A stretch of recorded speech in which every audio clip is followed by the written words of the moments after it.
This is Vincent Effenburger, our notorious security guard, a mall cop, and even a real police officer, and the guy with perhaps the weirdest last name I have ever heard. Worst last name ever, dude. I mean, Evan what?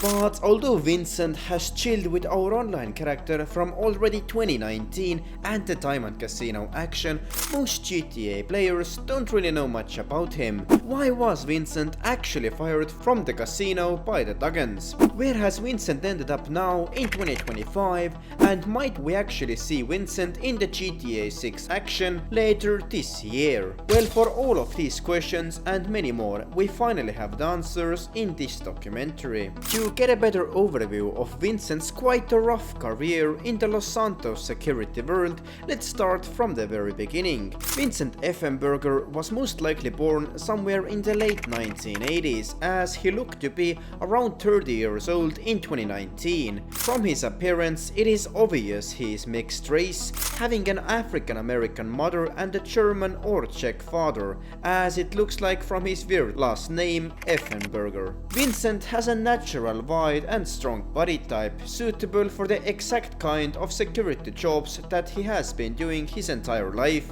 It is most likely he already started working as a security guard in his early 20s, as by the age of 30 he had been chosen for the head of security for one of the most prestigious institutions in whole Los Santos. And here's where we finally reach the point our online character officially met Vincent. It was in summer of 2019 that we had been invited to visit the newly established Diamond Casino and Resort. Right upon our first visit to the casino, we were greeted by no one else but Vincent himself. Welcome to the Diamond. Feel free to come in and have a good time. And of course, members get access to all the facilities at the Very resort. good, Vincent.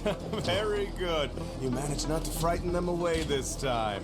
Wonderful. We are making progress. Right this way, ma'am. Welcome. Welcome to the Diamond Casino, Spa, and Resort. We are finally open for business. And as it came out a few cutscenes later, the newly opened Diamond Casino was indeed in great trouble. One of the minor shareholders, the Duggan business family, wanted to bring down the reputation of the casino, so they could later on buy out the shares at a much cheaper rate. To do that, they started firstly attacking the Cheng family, and secondly hired people to go and start fights in the Diamond Casino. It was no one else but Vincent who was responsible for the well-being of the diamonds at that hard time. During that time, he had to withstand challenges that, for example, included hillbillies stealing a multi-million-dollar Trafada tracks from the podium. Here we are at the casino. Yeah, let's get a shot of the bikes.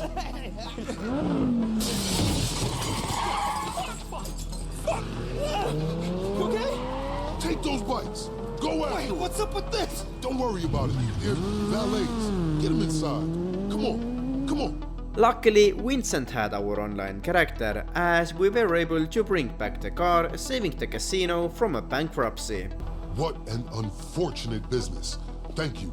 Thank you for your help. Well done. I think we managed to quell the unfortunate uprising, madam. Well done, Vincent. Any ideas? I imagine it was someone who wishes to besmirch the good name of this institution. But this wasn't the only hardship Vincent and our online character faced during that time. After our online character had failed business talks with the Duggans and the Chengs in the Marlowe vineyard, it was Avery Duggan who sent a team of helicopters to attack the rooftop of the Diamond Casino and Resort. Once again, it was the responsibility of Vincent to clear the danger. Hey! We've got a prodigious problem. Come on, up on the roof.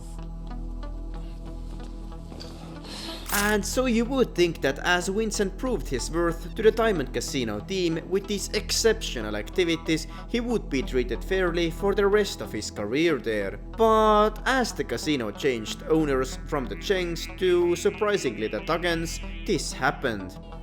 Vince, Yes, sir. we'll no longer require your services. Huh? Security is something we're more than capable of handling ourselves. But Given your pass at the desk. I see. Yes, sir. It was a privilege working with you fine people. Thank you, Vincent.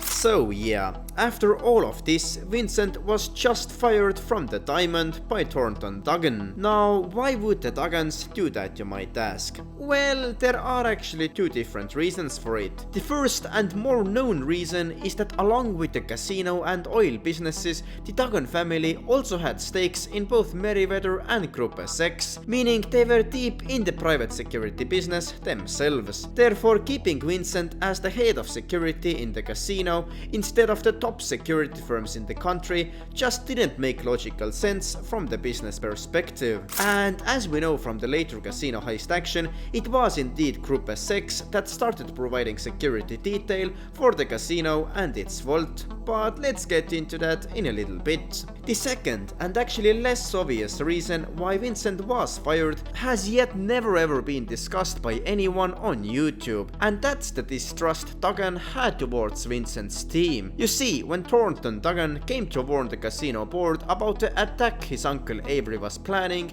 he just walked into the CEO's office like it was nothing. May I come in? I come in peace.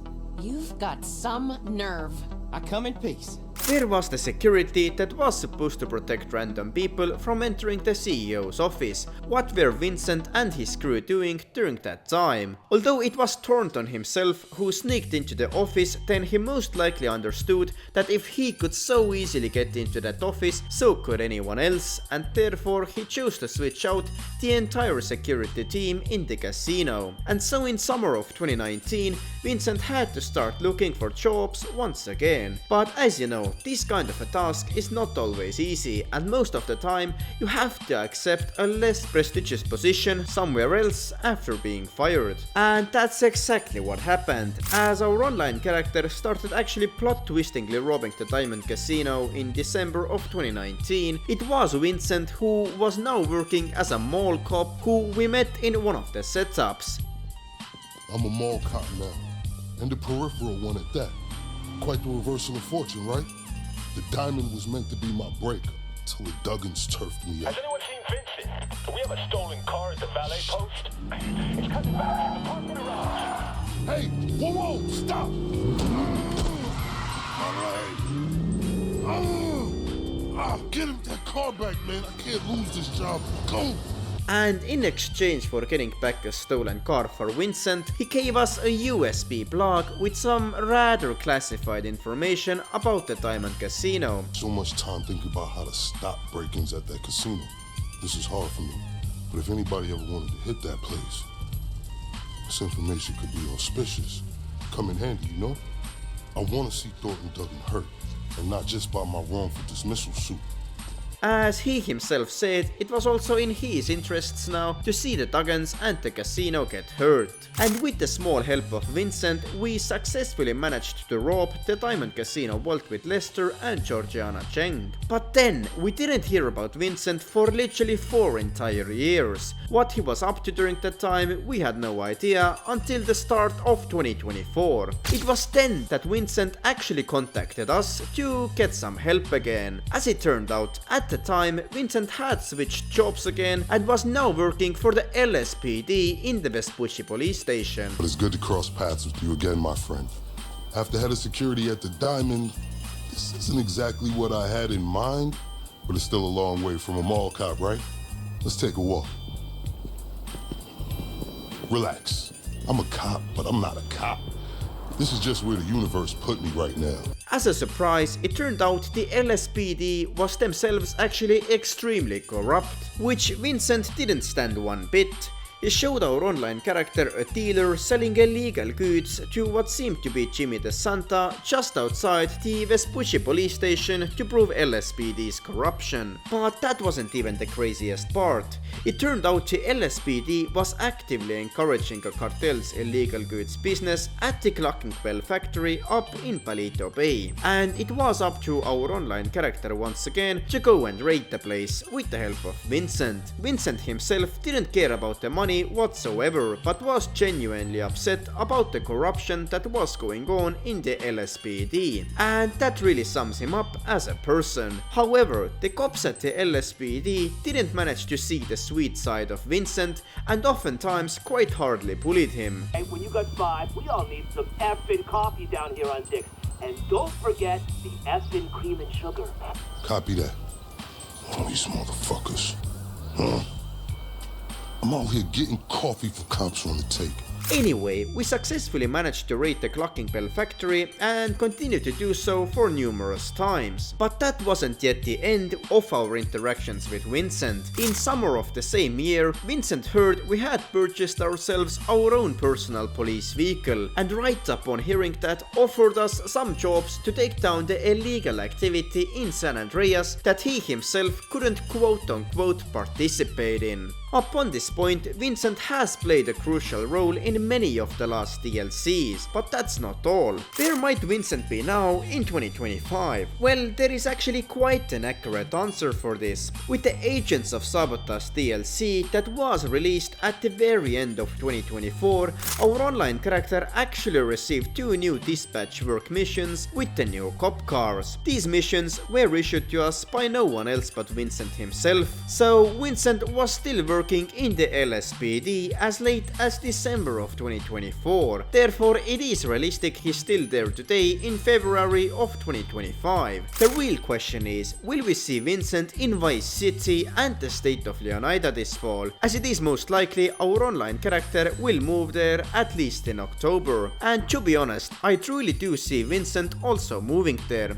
The unfortunate career path that Vincent has had in Los Santos, where he has had to switch jobs several times, may actually motivate him to also switch his environment to something new. And there's definitely a lot of options to try and start a career in Vice City. Who knows, maybe we will see Vincent in, for example, the Vice City Police Department, or perhaps even as a security guard in one of the many nightclubs of Vice. As our online character will be moving there, Vincent would therefore also have at least some connections in the city and wouldn't have to start from a completely clean sheet. But what do you guys think? Do you think Vincent will also move to Vice City with us? Or do you think we will not see him in the GTA 6 action whatsoever? Let me know in the comments down below. Anyway, that is it for this documentary. If you enjoyed, make sure to also check out my other documentaries about the GTA universe. Thank you for watching, and I'll see you guys in the next video.